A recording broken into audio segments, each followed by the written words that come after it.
followed the 6 shots in Dealey Plaza, the crowds raced up the grassy knoll. About 400 people lined both sides of Elm Street. The Warren Commission took testimony from 259. 90 were asked where they thought the shots came from. 58 said the grassy knoll. All 58 were dismissed on the grounds that their recollections were mistaken. One of those witnesses, Orville Nix, had actually recorded the man responsible for those shots on film. But who was he? French film director Jean-Michel Chalier obtained a copy of the film from Orville Nix's son. It had been made before Nix had handed the original to the FBI, and it proves to be unlike any version seen before. Details that had been obscured in the official copies now became clear. Chalier focused on the previously blurred figure on the grassy knoll.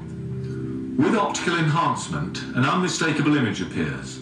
Chalier had a clear picture of a man with a rifle in a firing position.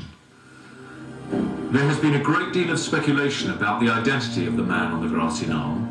However, the weight of all the circumstantial evidence points to one man. His name, David Ferrie. Ferrie was a highly skilled pilot. He'd flown guns into Cuba for the CIA and piloted a plane bringing Mafia chief Carlos Marcello illegally into the United States.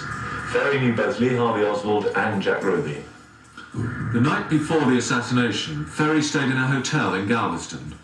Records showed that Jack Ruby called that hotel that evening, and most intriguingly, when Oswald was arrested, Ferrie's library card was found in his possession. Ferrie's presence in Dallas on the day of the assassination has subsequently been verified by 2 gay friends with whom he lived in New Orleans.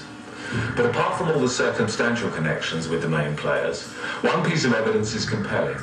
For a hitman, Ferrie had one peculiar disadvantage. His appearance was, to say the least, striking. Ferrie suffered from alopecia, a loss of all body hair. He wore bright red mohair wigs and daubed on grease paint eyebrows. One witness who was standing on top of the Triple Lane underpass described a bizarre figure that fits his description. Acquaintances described him as having the look of a large and sad clown. Such a figure would be hard to miss. Unfortunately, Ferrie will never be properly questioned. He'd been subpoenaed to appear before an inquiry led by New Orleans District Attorney Jim Garrison. To protect him from the press, Garrison had installed him in the Fontainebleau Hotel in New Orleans. A matter of hours before he was due to appear in court, Ferrie was found dead. The coroner's verdict, despite 2 typewritten suicide notes found in his home, was that he died of natural causes. Ferrie's death, so close to being questioned, is suspicious. But Ferrie is just another name in an extraordinary list of people who have died in mysterious circumstances. Of witnesses to the assassination, or events intimately involved with it, so far at least 32 people have died in suicides, bizarre accidents, or shootings.